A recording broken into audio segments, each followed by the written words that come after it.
Bienvenue à cette capsule donnant un aperçu du cadre manitobain en musique de la 9e à la 12e année du programme français.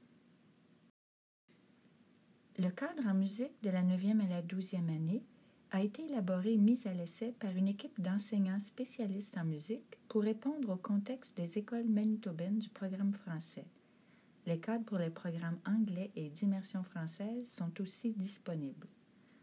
Le cadre de la 9e à la 12e année a adopté et approfondi la philosophie et les apprentissages des cadres en musique de la maternelle à la 8e année, paru en 2011. Les cadres en musique de la 9e à la 12e année sont implantés depuis quelques années, comme ceux de la danse, des arts dramatiques et des arts visuels, des mêmes niveaux. Plus de 50 écoles des programmes anglais, français et d'immersion française ont mis à l'essai les cadres en éducation artistique. Dans son avant-propos, le cadre en musique décrit la raison d'être, la nature et l'importance d'une éducation musicale de qualité dans les écoles francophones manitobaines de la 9e à la 12e année, ainsi que l'utilisation du papillon en tant que métaphore pour l'apprentissage et en tant qu'organisateur graphique représentant les différentes parties interreliées du cadre. Le cadre en musique comprend une introduction, une définition et une raison d'être de l'éducation musicale, les caractéristiques d'une éducation musicale de qualité, l'organisation et les composantes du cadre, les volets essentiels et leurs apprentissages connexes, ainsi qu'une annexe décrivant la progression des apprentissages, un glossaire et une bibliographie. Le cadre en musique est disponible en ligne en format PDF au site d'éducation musicale du ministère. Le site Internet du cadre en musique offre d'autres documents d'appui.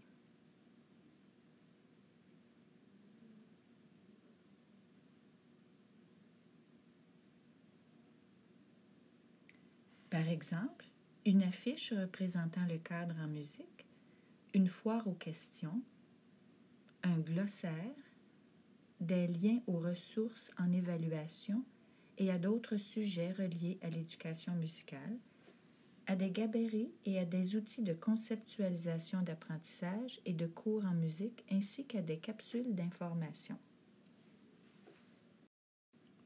Le papillon sert de métaphore représentant l'apprentissage en musique.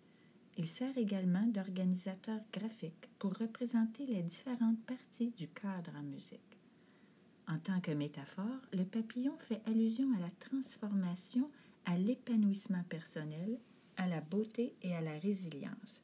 Il suggère aussi l'émergence et l'apprentissage génératif, mettant en évidence les pensées créatives, critiques et éthiques. Ce cadre est constitué de 4 volets essentiels à l'apprentissage, interreliés, représentés par les ailes du papillon servant d'organisateur graphique. Les 4 volets essentiels à l'apprentissage sont faire, créer, établir des liens et réagir. La partie centrale ou le corps du papillon symbolise l'apprenant qui mobilise et intègre les apprentissages de chacune des ailes pour s'épanouir et donner un sens à son apprentissage.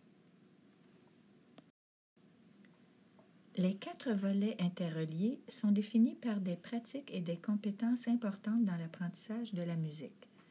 Ces pratiques et ces compétences sont les apprentissages récursifs.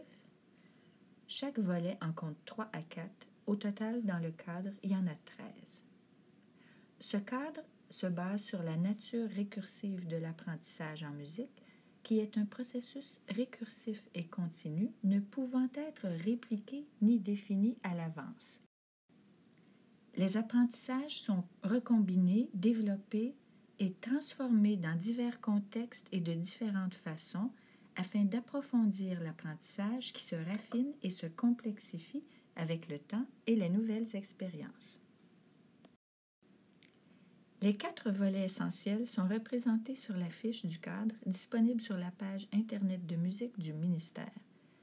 Chaque aile affiche les mots-clés représentant les apprentissages récursifs qui leur sont associés. Ces 13 apprentissages font l'objet de l'enseignement et de l'évaluation. Dans l'aile faire, 3 apprentissages portent sur le langage de la musique et ses pratiques. Dans l'aile créer, 3 apprentissages décrivent les processus pour générer, développer et communiquer des idées pour la création en musique. Dans l'aile établir des liens, 3 apprentissages portent sur la compréhension de la portée de la musique et des liens avec divers lieux, époques, cultures et groupes sociaux.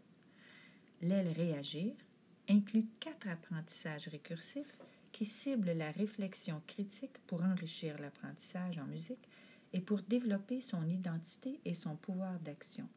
Jetons un coup d'œil de plus près à chacune de ces ailes. Dans l'aile faire, l'apprenant développe une compréhension du langage musical et le met en pratique. Le premier apprentissage est relié à la production sonore et à la représentation musicale. Dans cet apprentissage, l'apprenant développe ses compétences à l'égard des outils et des techniques pour produire et représenter les sons et la musique dans une variété de contextes. Le second apprentissage est défini par le développement des compétences d'écoute pour faire de la musique sous toutes ses formes. Le troisième apprentissage, lui, cible les compétences dans l'utilisation des éléments de la musique dans une variété de contextes. Dans l'aile créer, l'apprenant génère, développe et communique ses idées pour la création en musique. Le premier apprentissage se définit par la génération et l'inspiration d'idées. L'apprenant génère des idées en s'inspirant de sources diverses pour la création en musique. Le deuxième apprentissage représente l'expérimentation et le développement de ses idées pour la création en musique. Dans le troisième, il révise, peaufine et partage ses idées et ses créations en musique.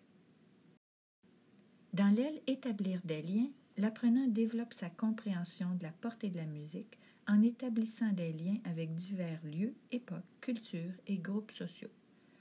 Le premier apprentissage est à propos du développement de la compréhension des artistes, musiciens, compositeurs, des œuvres et des pratiques dans le domaine de la musique. Le deuxième est au sujet du développement de la compréhension de l'impact et de l'influence de la musique.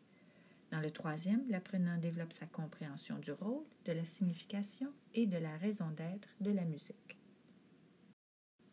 Dans la quatrième aile réagir, l'apprenant a recours à la réflexion critique afin d'enrichir son apprentissage en musique et aussi de développer son identité et son pouvoir d'action. Le processus de la réflexion critique est reflété d'abord dans un premier apprentissage. Dans celui-ci, l'apprenant manifeste ses réactions initiales. Puis, dans un deuxième apprentissage, il écoute d'une façon critique et décrit ses expériences musicales. Un troisième apprentissage amène l'apprenant à analyser et à interpréter. Et finalement, dans un dernier apprentissage, il applique ses nouvelles compréhensions au sujet de la musique pour agir de manière transformatrice. Les 4 ailes fonctionnent en synchronisme afin de faire du sens et donner un but à l'apprentissage musical. Tout comme les ailes du papillon fonctionnent en synchronisme, les volets essentiels sont conçus pour travailler ensemble pour intégrer les 13 apprentissages qui se trouvent à la page 25 du cadre. Chacune des ailes ou volets essentiels est constituée des composantes suivantes: les apprentissages, les manifestations d'apprentissage et les questions guides. L'aile et ses composantes sont illustrées dans cet extrait tiré de l'aile Établir des liens. L'apprentissage récursif apparaît au haut de la page. Il est défini par des manifestations d'apprentissage. Le code M et 1 signifie M pour musique, et pour établir des liens, et 1 parce que c'est le premier apprentissage de ce volet. Les manifestations d'apprentissage sont de multiples façons de concrétiser les apprentissages. Elles renseignent et orientent l'apprentissage, la planification, l'enseignement et l'évaluation. Elles peuvent être des sources possibles d'évidence dans l'apprentissage en musique. Sur la page adjacente, on trouve les questions guides. Les questions guides présentées du point de vue de l'apprenant servent de guide, d'amorce ou de source d'inspiration pour l'apprenant et l'enseignant dans l'apprentissage de la musique. Ces questions sont destinées à stimuler la réflexion, à provoquer l'enquête et à susciter plus de questionnements, incluant des questions pertinentes destinées aux élèves. Un cadre conceptuel de la progression des apprentissages se trouve à l'annexe A du document du cadre. Ce cadre conceptuel décrit la progression des apprentissages en musique de la 9e à la 12e année et peut être utilisé à des fins de conception de cours, à des fins de planification et d'évaluation, ou pour distinguer les cours offerts à chaque niveau scolaire. Les termes utilisés dans le cadre sont définis dans un glossaire qui se trouve à la fin du document. Ce cadre se termine avec une bibliographie des références utilisées dans l'élaboration du cadre manitobain en musique de la 9e à la 12e année. Vous venez de visionner la capsule donnant l'aperçu du cadre manitobain en musique de la 9e à la 12e année du programme français. D'autres capsules d'information au sujet de la conceptualisation d'apprentissage et de cours en musique sont disponibles. Elles présentent un aperçu du planificateur curriculaire en musique, d'un outil pour la conceptualisation de cours en musique et d'un outil pour la conceptualisation de l'apprentissage en musique disponible en 2 formats, en version livret 8,5 par 11 et en version 11 par 17. Merci pour votre intérêt envers le cadre en musique de la 9e à la 12e année.